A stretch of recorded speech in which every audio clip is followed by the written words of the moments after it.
Empire mongol, impact éternel. Imagine un empire si vaste qu'il couvrait un sixième de la surface terrestre.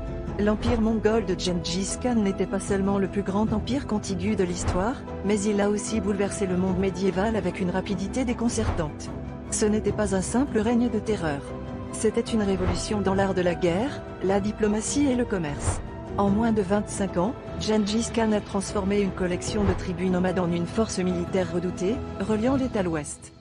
En 1206, Gengis Khan unifie les tribus mongoles, déclenchant une vague de conquêtes qui engloutit la Chine, l'Iran, et s'étend jusqu'en Europe de l'Est. Ce qui est incroyable, c'est son utilisation stratégique de la terreur, mais aussi sa politique de tolérance religieuse et de promotion du commerce.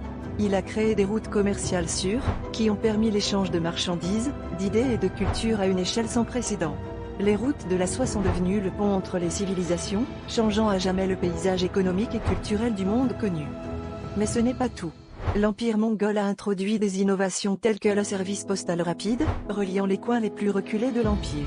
Les innovations militaires, comme l'usage précis de l'arc et l'organisation en unités de combat mobiles, ont redéfini la guerre médiévale. Gengis Khan a su intégrer les peuples conquis, utilisant leur expertise dans son administration, ce qui a permis une gestion efficace d'un territoire si immense. Le plus surprenant peut-être est l'héritage durable de cet empire apparemment éphémère. Bien que l'empire mongol se soit fragmenté peu après la mort de Gengis Khan, il a laissé une empreinte indélébile sur l'histoire mondiale. Il a ouvert des voies de communication entre l'Est et l'Ouest, facilitant des échanges qui ont influencé des générations. L'impact de cet empire, fondé sur la rapidité, la stratégie et l'intégration, continue de fasciner et d'inspirer les historiens aujourd'hui.